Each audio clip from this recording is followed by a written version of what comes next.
Praise the lord. నిజమైన ద్రాక్షావళి అయిన యేసుక్రీస్తు నామములో మీ అందరికీ అన్ని విషయములలో కృపయు సమాధానము విస్తరించునుగాక. ఈ దినపు యేసయ్య జీవపు మాట. సామెతల పుస్తకం 8వ అధ్యాయం 17వ వాక్య భాగం. నన్ను ప్రేమించు వారిని నేను ప్రేమించుచున్నాను.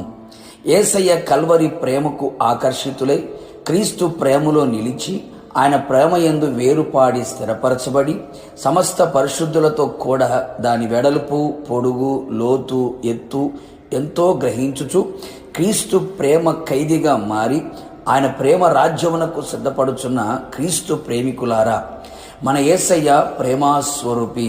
ఆయన ప్రేమయై ఉన్నాడు. ఆయన ప్రేమ నిస్వార్థమైనది, పవిత్రమైనది. నన్ను ప్రేమించు వారిని నేను ప్రేమించుచున్నాను అని ప్రభు సెలవిచ్చుచున్నాడు. యేసయ్య చేత మనం ఎక్కువగా ప్రేమించబడినట్లుగా మనం ఎక్కువగా యేసయ్యను ప్రేమించదము.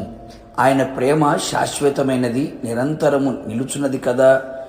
యేసు సీమోను పేతుర్ని అడిగినట్లుగా, వీరికంటే ఎక్కువగా నన్ను ప్రేమించుచున్నావా? నిజమే కదా. మనము కూడా ఆలోచించదము. మనము కూడా మనుషుల కంటే, డబ్బు కంటే, అధికారము కంటే, లోకములో ఉన్న సమస్తము కంటేను, మనకంటేను ఎక్కువగా యేసయ్యను ప్రేమించేవారమై ఉండవలెను కదా. యేసయ్య కంటే ఎక్కువ ప్రేమ ఏదియూ మనలో, మనతో ఉండకూడదు. మన ప్రథమ స్థానము యేసయ్య ప్రేమయై ఉండవలెను. మన కొరకు రక్తమును చిందించి ప్రాణమును పెట్టిన ఆయన ప్రేమ కంటే మరొక ప్రేమ లేదు కదా. లోకములో ఏ మనుషుడు చూపని ప్రేమ కంటే అధికమైన ప్రేమ ఆయనే కదా. మన కొరకు పరలోక రాజ్యమును సిద్ధపరచుచున్న ఆయన ప్రేమ కంటే గొప్పది మరొకటి లేదు కదా. ఆయన ప్రేమ ముందు లోకపు ప్రేమ, మనుషుల ప్రేమ దిగదుడిపే కదా. ఆయన ప్రేమ పరిపూర్ణమైనది కదా.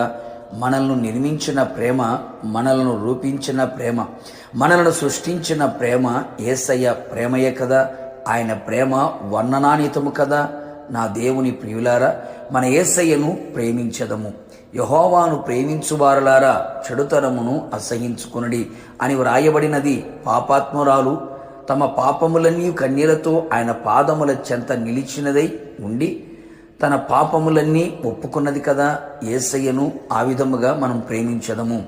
ఆయన ఆజ్ఞలను అనుసరించువారమై ఆయనను ప్రేమించదము.